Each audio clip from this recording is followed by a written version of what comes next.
love you, me want it. Let me tell you how much that I love you. You found me no search. It's like you knew that inside I was hurting. I was so young, said no chance, but you gave me a shot at a romance. I feel like you were like an angel sent to bring me life. Now that I'm with you, me want say that me love you, that me love you, that me love. Hey, me know go one day, wonder. Without my baby, without me love, without me love. And I dance and sing and I sing because you make my life complete. Oh yeah, oh yeah.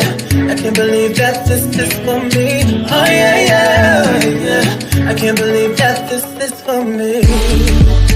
Oh yeah. Chada, chada, chada, chada. Oh yeah, oh yeah, oh yeah. It's for me.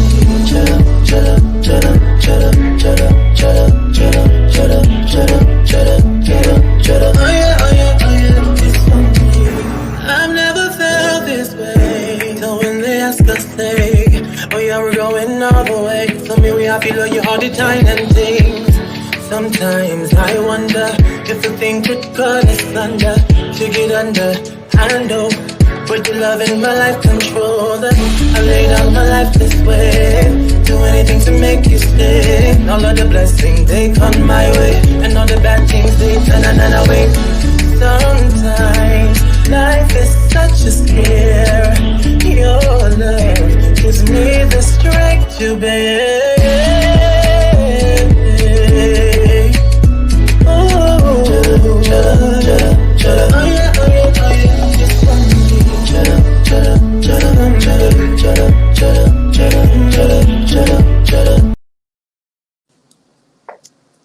Greetings, y'all. Greetings. What is going on, people? Now, I thought it was at 5:30, and I realized I set it for 5 o'clock.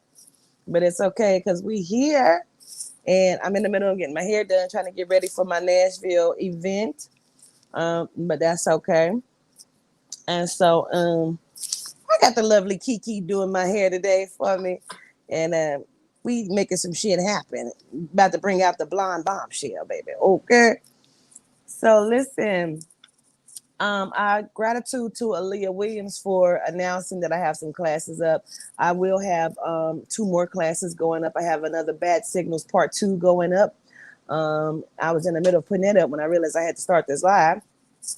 And also the 7 Deadly Sins, we're going to go ahead and do a class on that as well because I was asked to do that. So I'm going to do that. And so how are y'all doing? Greetings, everybody. Greetings. I am Quatita D, the ancestral interpreter, and this is Soul Connections.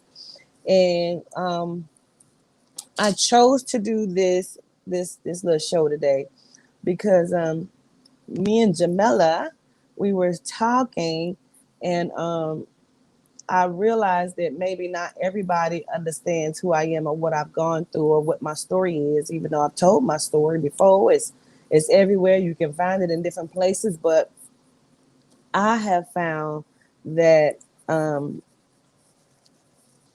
there's certain parts to me that maybe people don't get to see or get to know or know who I am.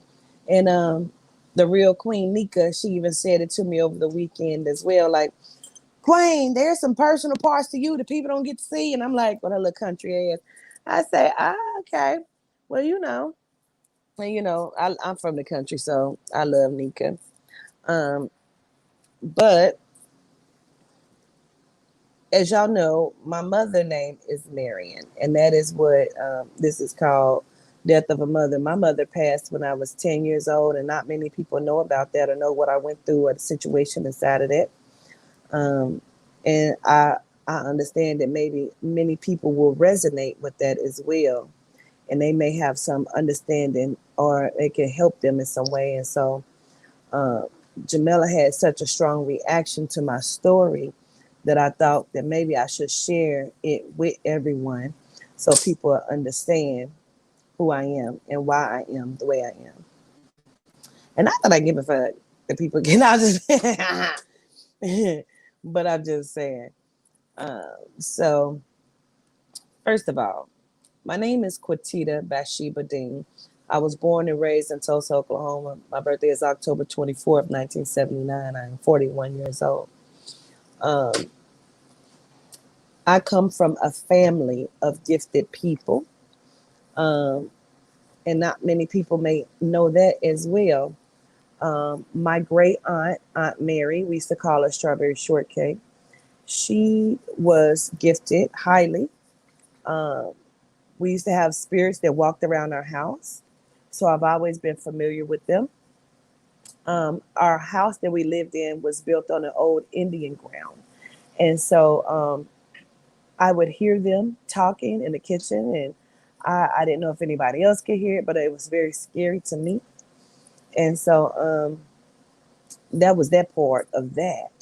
My Aunt Mary used to talk to the spirits through the mirrors, and I would watch her do it, and it was amazing to me. And I would be looking in the mirror like I don't know what she looking at, but she talking to somebody in there.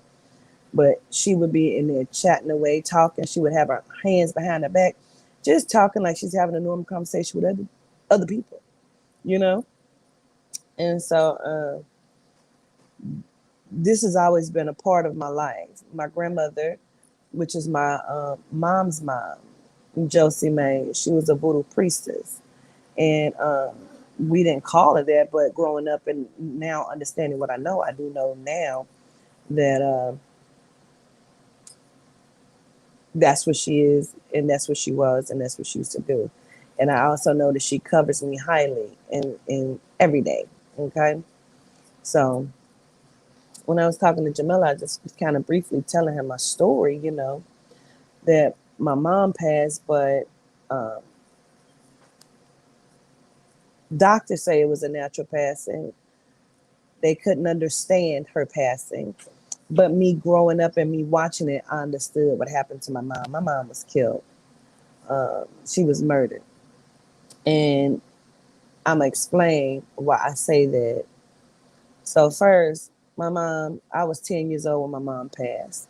And I used to go to the doctors with my mother because she started to develop a green ring around her eye. And she couldn't understand where it was coming from. The doctors couldn't understand where it was coming from, but different parts of her body was breaking down. Um, it was probably towards the end of June or beginning of June, end of May, beginning of June, when my mom got deathly ill and sick within a matter of a short period of time. I had said this to my cousins before that I felt like my stepfather killed my mom. And everybody was kind of like, damn, we didn't know that you thought that because we thought that, you know. My cousin told me his sister said years ago that she had saw my stepfather putting antifreeze in my mother's coffee. Um, and I believe a little bit at a time he was giving that to her. He was also dating a woman that was a nurse named Sherry. And we would get up in the middle of the night. My mom would wake us up, all four of us, her two biological children and her two stepchildren, which was his two biological children, daughters, four girls. And we would go on the hunt. We would be looking for him. We would pull up to the projects, and sure enough, that's where his car or truck would be. My mom would break out the fucking windows. And that was fun for me, you know?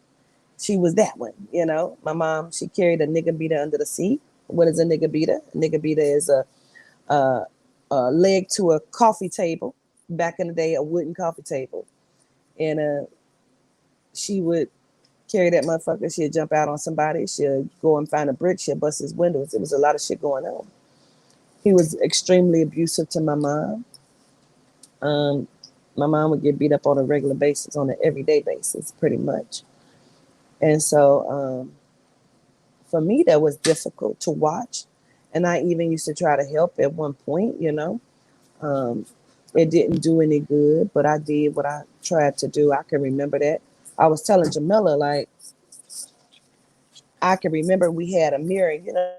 we had a mirror in our room. And sometimes you have certain things in your house where it's your favorite thing. You know what I'm saying? And we had this mirror that was like my favorite mirror, and I'd be in there, I'd be singing and dancing in the mirror and shit, jugging real good. And it was a mirror and it had brass like around it, like coiled around it. It was really nice. And then they were into it, and he was becoming abusive. And let's be clear, when he was abusive, this motherfucker was abusive. You understand me? He had pushed my mother's head into the mirror and broke the mirror, like boom. And I tried to grab and help, like get off my mama. And he pushed me down, you know. And I felt helpless, like I couldn't help my mom.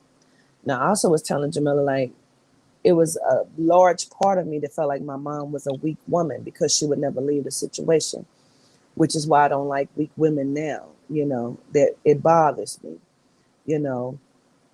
And so I try to find myself to be strong, you know. And I've been in abusive relationships as well, but it's not something that I wanted to stay in, you know. So I chose to leave inside of that. So I used to see a lot. My mom used to get beat up a lot. My mother was Marion Elaine Dean. Her birthday was December 8th. I want to say 1956, if I'm not mistaken. Okay. Um, she's a Sagittarius. And for me, my mom was beautiful to me. And I feel like she didn't know how beautiful she was, you know. She was thick in the hips.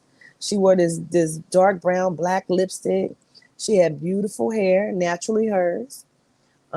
She would put these rollers in it, and she would comb it all back, and then she would pull it forward.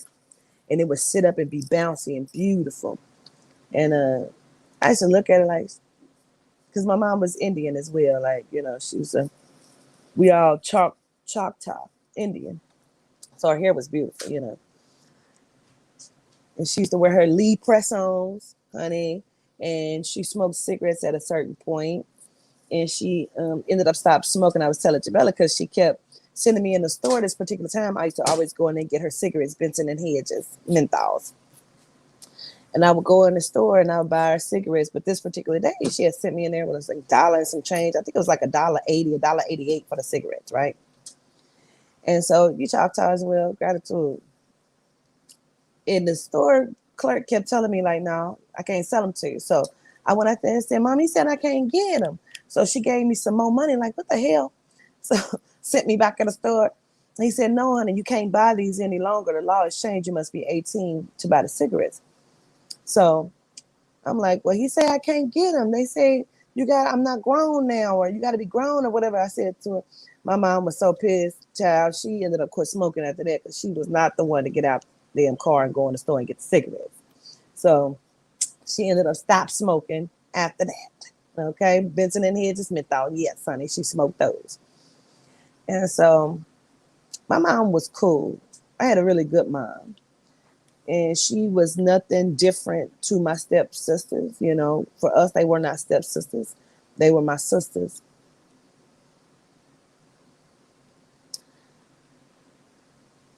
He was extremely abusive to my mom. I do mean extremely. He would set up scenarios just to whoop some ass. You know what I'm saying? And one time we came home and he had the couch cushions flipped up. Said it was $20 under the couch cushion, and she must have had a nigga in the house, is what he kept saying. Who was she messing with? Reason why it was money hidden under the couch. And we like, what? As much money we trying to scrape? Because half the time our electric or water would be off. So we didn't like, my mom was not like one to not be without light. So we would a lot of times be without water, and we knew it was coming because my mom was like, well, we got to fill up everything. So we ended up filling up pitchers and bowls and sinks and tubs, and it really went down.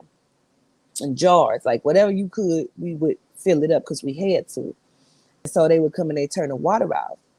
And sometimes he would go in the front yard and lift the little thing up in the front, and turn the thing and put the water back on so we could fill up some more shit if we used it, and then he'll turn it back off so they wouldn't know that the water was turned back on.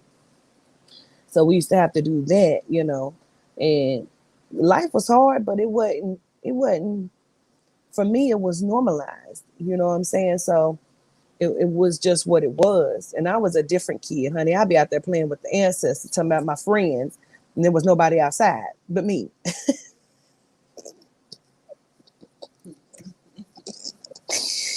My mama never made me feel different though.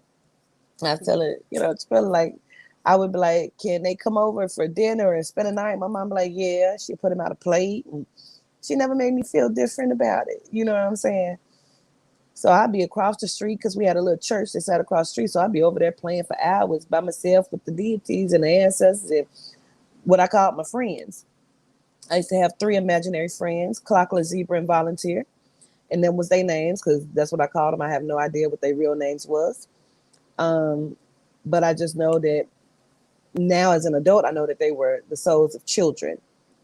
And I used to play with them. And Clockler was my best friend. Me and Volunteer would fight, and we would physically fight. So when I needed to fight her, she would become the black pole that sat in the front yard, and I'd be out there fighting the pole. Our sisters used to be like, she is strange. I ain't give a fuck because I knew that she was real. So me and Zebra was very close as well, but Clockler was my best friend because her mom was an alcoholic and she was abusive. And as an adult, I'd be looking at that like I know now that I was playing with souls of dead children. Because as a child, why would I even know that her mother was an alcoholic and that she was abusive to her? So I feel like she was killed by her mother, looking back at that now. And so me and her was very close, and she was one of the main ones that that's all that matters, that would come and play with me and be with me. But it would be her, me, Zebra, and Volunteer, and we would play for hours at a time. And my mom, like I said, would never make me feel any different. And my sister and them would say they was my imaginary friends, like I said. But a lot of stuff would happen, like that scenario about the money. Like there was never nobody in the house. My mother never talked to anybody else. She never had time. She worked 2 jobs. And I have told this story before, but I believe some people have missed it or something because they tell me that I don't get personal enough. So that was a time where we had waited for him all day. My mom had got beautiful and got her lingerie. My sister did her hair for her. And she didn't really wear makeup, but she put her little lipstick on, her little mascara and whatnot. And she had waited for him all day. So he came in and he had an attitude when he came in this particular day, just like he did about the money under the couch, which we know he put there because there was no money under there, honey. We was always under the seats. There was forts and everything. We would make forts and build houses with it, so we knew there wasn't no damn money under the seats. Couch cushions. One, because my mom was a Lysol user, and a lot of our furniture came from Goodwills and stuff. And so my mom would make us spray the couches down and flip the cushions over and sweep them out. We had the little bitty broom, the whisker. We used to have to sweep out the couch. So we knew it wasn't no fucking money under the seats. We knew he put it there. So he would set up scenes and scenarios just to, beat her up, be violent, because he was just violent. He was always getting fired from his job from fighting, which is why a lot of times our shit was turned off. Because my mom worked 2 jobs. She was a CNA, but we talking about the 80s, and we already know what that is. We got food stamps, and we would try not to be in line because there was the paper food stamps, honey, where you break them out the book, and we'd slide out the line like we wasn't in the line with the food stamps. Cause period. Now, when I used to get food stamps back in the day, my daughter would be like, "Is it food stamp day, mama?" She didn't give a shit. We was scared. We didn't want people to know. My daughter, she loved food stamps, honey. That was shit. Who? We used to bust them books down, child. sell your ass them, go in the store and keep spending them just to get the change off of them because they'll give you the change from the books in real money, not in food stamps. So that's why they stopped it because they thought people couldn't sell them and bust them down, but we still do it. Cause period. So we never wanted to be in line with the food stamps or none of that shit. But my mom was a proud woman. She ain't give a fuck. She be in there shopping and getting what we need to get. Sometimes we'll come home and he be ready to fight for no reason. We had good days and bad days, And I was telling Mel, like, we was made to call him daddy. You know, his name is Charles. And then my mom kept saying he's the only daddy that y'all know because he kept my daddy away from me because he thought my daddy wasn't no good guy. But irony is they was both abusive. So I didn't get to see or meet my father till I was 13 after my mom passed. And so, or was murdered, should I say.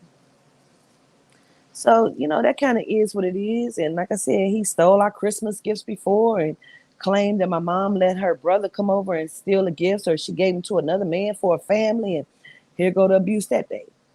So it was always something, where he found a reason to be abusive. And my mom, I remember she tried to leave him twice. But for me, that wasn't good enough, And for me, I just felt like, damn, that's some weak shit. So it wasn't good enough for me. I just didn't feel like it was. That looked good, Kiki. But for me, it just wasn't good enough. Yeah, the Grinch, for real. And so I always talk about his brown tray that I wish I could have slapped him in his face with. Because he would go and he would take his shower and he'd come out with the towel wrapped around his waist and one around his shoulders. He would get in the bed and he would pull the covers up to his waist and wait for my mama to serve him his food. My mama worked 2 jobs. STNA. Well, CNA at the time. And she would have to come home and cook if she didn't have my sister cook. Because my sister was like, at the time, 12, 13, 14. She passed. My sister was 14. I was 10. And then, of course, my other sisters were around the same age because we were stair steps. So it was 14, 13, and 11 and 10. Okay. Because melted where? It melted everywhere, baby. Because that part.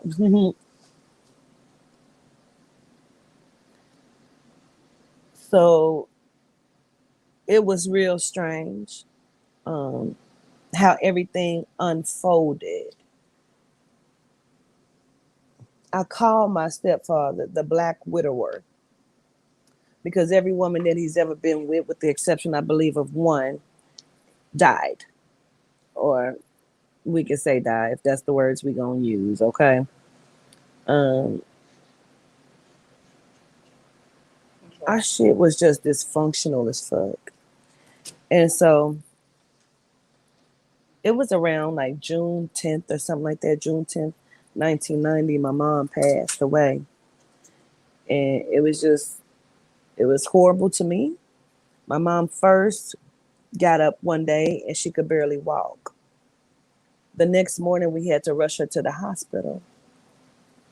And they said my mom had a disease called polymyositis, which was a muscle deteriorating disease. They said it was the worst case they have ever seen. It was 1 in a million chance that anybody in the world could have it like that, which is why I know that all of the doctor's appointments where they couldn't figure out what was happening, why she had the green ring, I believe exactly what my cousin said that she saw. Him putting small doses and amounts of antifreeze in her coffee. They took out insurance on my mom before she passed. Before my mother passed, they got married. It was like rushed. They rushed and got married. They had been together for years. They were childhood sweethearts. They grew up across the street from each other. And they were, boyfriend and girlfriend when they were little. And then they ended up going their separate ways and dealing with other people and, all this other stuff. Hmm. Hmm. All this other stuff, all these other people, and then they ended up coming back together later on in life. And it was very tumultuous and horrible and abusive, and that's what he would do. And so my mom just felt like he was like the love of her life or whatnot. And, she was one of those where they be in a truck together and they be arguing and arguing. She arguing with women and chasing them down, chasing women down and breaking windows, like I said. And she be in a car and she be all slid all the way over next to him because he would require it. But it's for me, it's always looked like she thought she had a prize. You know what I'm saying? And I just be looking at that shit like, she ain't got nothing. And my kid as mine, she ain't got nothing. And so he had took out insurance, and I know he got insurance when my mom passed. So that's why I know he had a lot to do with my mom's passing. And I always say it because that's how I feel in my spirit. And I know it to be true. And then for my cousin to come out and say that, I feel like that. My mother's passing was very hard on me because I was mama's girl. I was very spoiled. I was the baby. And don't get me wrong, we used to get our ass whooped. We used to get our asses towed up. But I was only getting whippings because if my sisters got whipping, I would cry. That would make me get my ass whipped. But if everybody was getting a whipping, then I was getting a whipping because we was always doing some shit. We wasn't really bad kids, but we was kids. So now my mom's in the hospital and we take turns spending the night. So it's like usually one to two of us that would spend the night. And she was not in the hospital for very long. I keep wanting to say it probably was like maybe 3 weeks at the most that she was in the hospital. And they were trying to move muscle around in her leg. So they was like, we're gonna take some muscle from here and put it here to try to make the muscle regrow and regenerate. Um,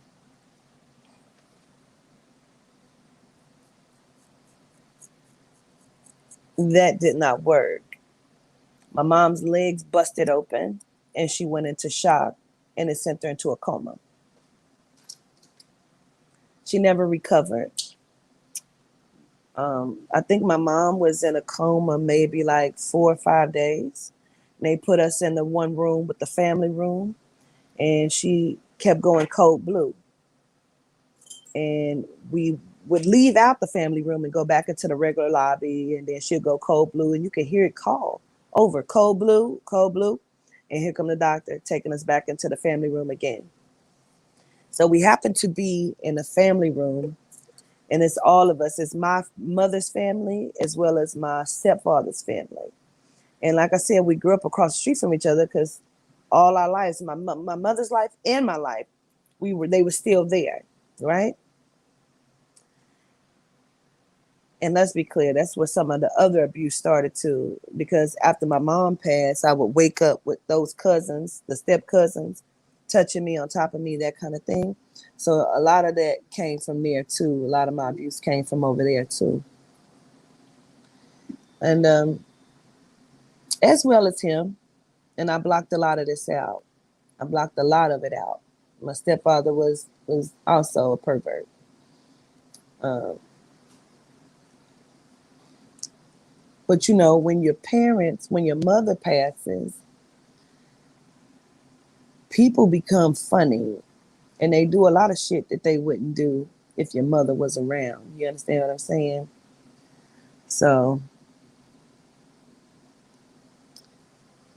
I feel like a lot of people do shit that they shouldn't do and wouldn't do if your mother was around, that kind of thing. My mom's siblings became abusive to us, to my sister. Like in real time, they were like balling up their fists, hitting my sister, punching my sister, beating my sister up. Mind you, my sister 14, doing a lot of shit they wouldn't do if my mom was around. So then I lost a lot of respect for these people. And then my grandmother was doing shit, and it was like we didn't understand where some of that was coming from because she became different, and looking back at it, she didn't become different. She was always that person. But my mom blocked a lot of that. So we didn't get to see that. But we would hear my mom talk about the stuff and argue with her sister. And, nah, I'm not going back over mama's house. I'm sick of that and all this other shit. And we got a taste of what that was once she passed. So I would be at the hospital with my mom before she passed, before she went cold blue, before she stopped talking, before she went into a coma. And we would be in there, we would laugh and talk. We watch Kids Incorporated. Kids Incorporated, KIDSO.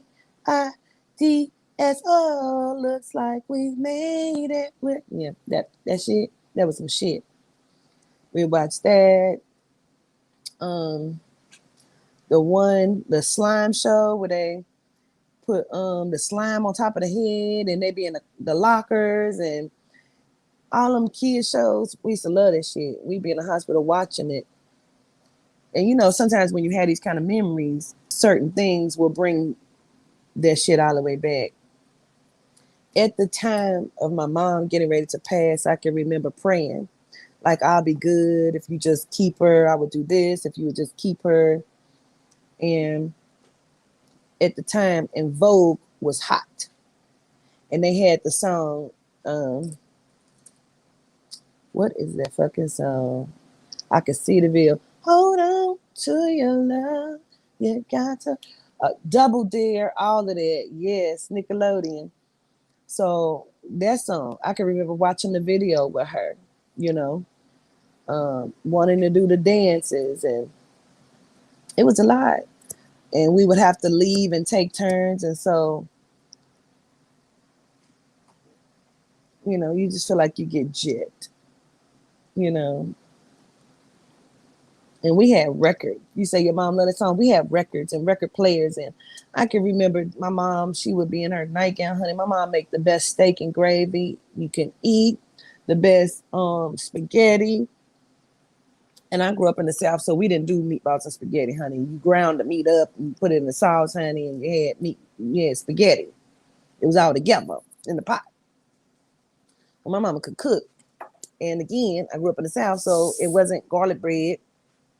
You had cornbread. You had cornbread with your spaghetti. You had cornbread with your chili. You had fucking cornbread, okay? Or crackers. Don't get it twisted. And so as my mom is getting sicker and her body is developing holes in it, it began to smell because she couldn't get up and use the bathroom, so they used to have to put her on the pot on the bed. And she would be screaming and hollering because she was hurting, and her body was deteriorating quickly because of all of the shit that I believe they had put in her system. And when they tried to explain why the smell would come when she would pee, use the bathroom, she would urinate, it had a horrible smell to it. And they said she had developed a hole that was in between like her bowels. So when she would pee, the bowel smell would come through.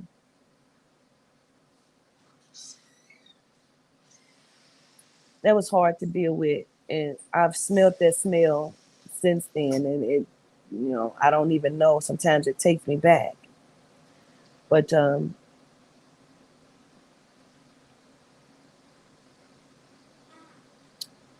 she kept going cold blue because she slipped into a coma.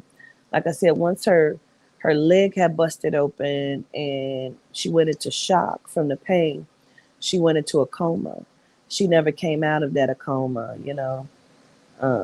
that coma. She never came out. She kept going cold blue. And like I said, this last time they put us in a room and they said, the doctor came in and he said, if she goes cold blue one more time, there's nothing we can do for her. And he walked out the room and we heard cold blue. And he came back in the room and said, she's gone. I can remember sliding down out the chair screaming. I hit the floor. I was screaming and hollering. And my oldest sister, she was trying to hold it together. Like I said, she was 14. She was trying to hold it together, and she kept saying, "You acting stupid. Get up off the floor." You know, and it was just like, it was a lot for me at that time. So the doctors and the nurses and my step aunts, they were like, "You need to go in there and say your final goodbyes to your mother." And I didn't want to, um, but they said I had to.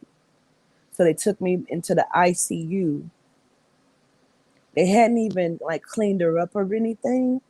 So when I walked into the ICU, she had a lot of tubes, and I couldn't believe what I was looking at. So once I entered the room and I seen it, um, I like dropped to the floor, and I jumped up and I took off running. Um, and I was running in mid air, and they kept saying, "No, you got to kiss your mother goodbye." And I didn't want to do that. I ain't gonna lie to you. I did not want to do that.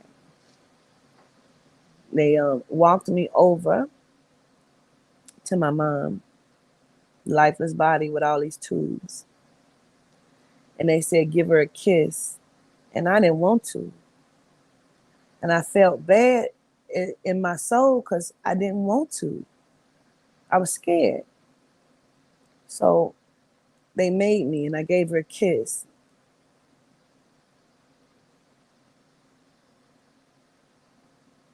But when I gave her a kiss, she didn't feel like my mama that I kissed all the time. You know, it didn't feel like that. It didn't feel the same. It just didn't. And even though she had just passed and she was still warm, it felt cold to me, you know?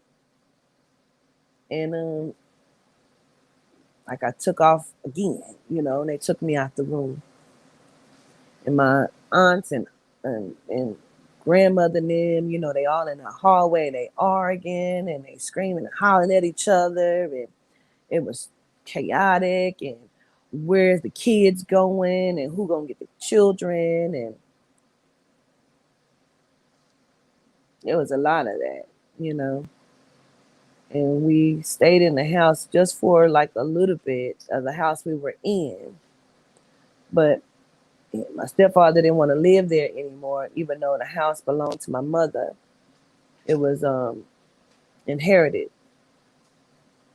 But like I said, there was a lot of spirits in the house. And he didn't want to stay there anymore. And he couldn't afford the bills by himself.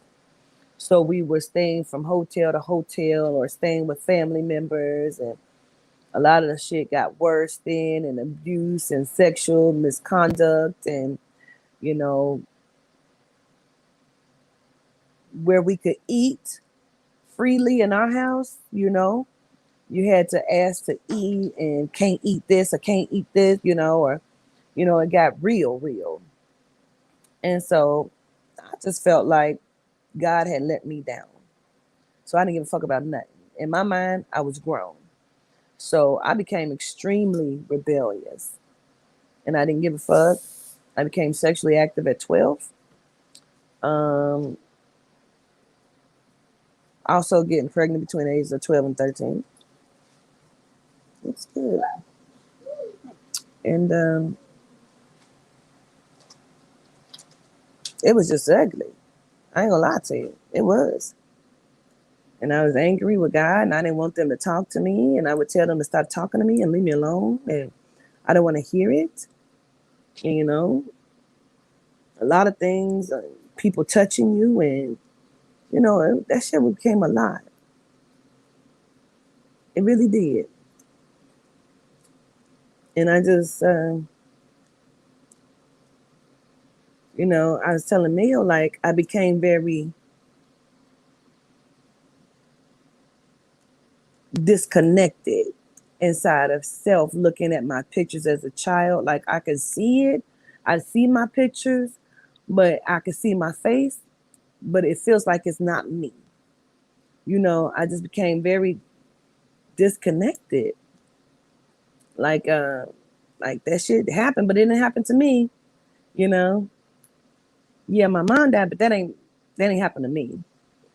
So she's like, well, how'd you get past these tragedies? I'm like, because I know they happened, but they did not happen to me, because that's how I reconciled it in my mind, that it was happening, but it wasn't happening to me. So then, like I said, we moved around, and my sister,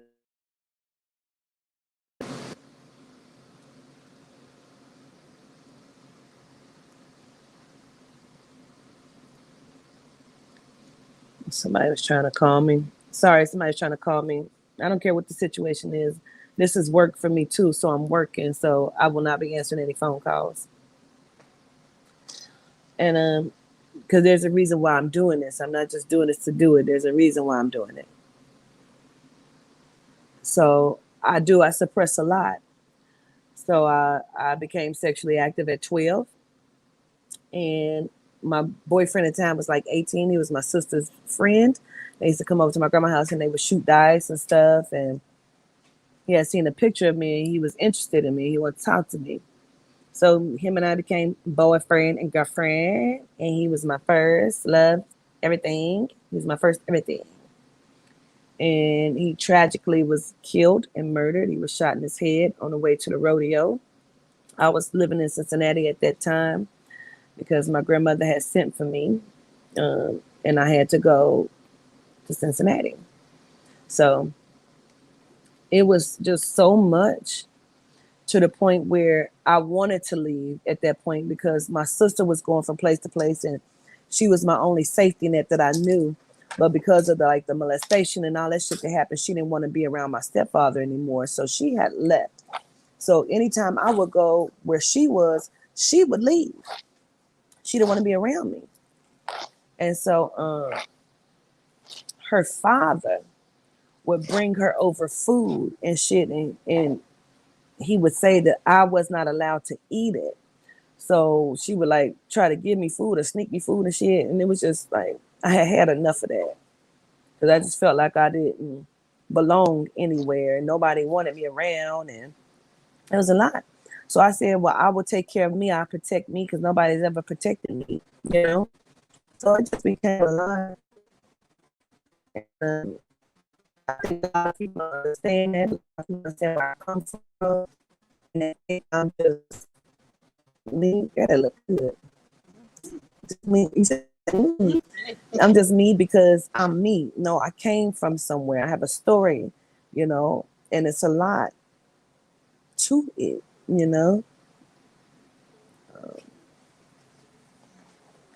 I lost the baby that I was pregnant with at 12. Didn't know, believe I was pregnant, wasn't sure. The test kept coming up negative, but I started bleeding heavily. I didn't go see a doctor or nothing. There's a lot of shit that could have killed me in my life. you know. So then I got pregnant again when I was 16, and that's Toddy. I was pregnant at 16 by a 38-year-old man who was my father's best friend. Talk about that often. I became pregnant again at 19, which is my son. That is Israel. He did not make it fully at all in the pregnancy, but I've spoken with him, so I know who he is. His name is Israel Emmanuel. Okay. The blind bombshell. Yeah.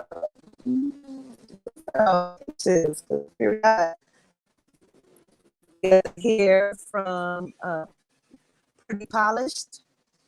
So that's where hair came from, which is beautiful. And of course, this is Miss Kiki that's doing it. And it looks good. And you got Cash App, right? Send me a Cash App so I can get you. So I've been through a lot of tragedy in my life. And I'm a survivor, like Beyonce. And I thought maybe I should share some of that because I want people to understand where I've been. I know other people are, and where I've come through, other people can come through it. And Nothing is too great, too big, too small, too anything to get through. And I know that's facts. So I just want to share some of that with y'all and want y'all to know that I'm still disconnected, honestly. I'm still disconnected inside of a lot of it. And I try to be okay, but I'm still learning myself, you know. Let me see.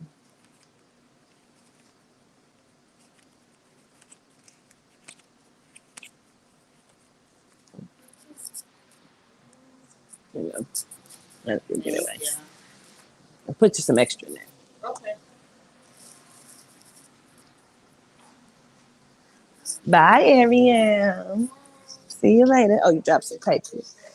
Oh, girl, yes, because it's cute. Yes. Anything else? My wand and my phone. Okay, nope, got everything else. Okay. You too. I appreciate it.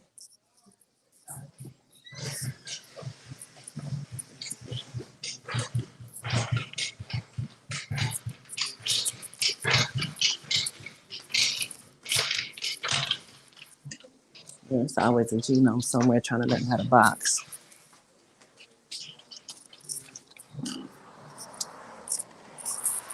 So that's some of the story, y'all. But I wanted y'all to understand where I come from, some of the tragedy that I've been through. So when people be attacking me and shit, I don't understand that because they have no idea what my trauma is and why would they ever be adding to it. And they have no idea about it, you know? So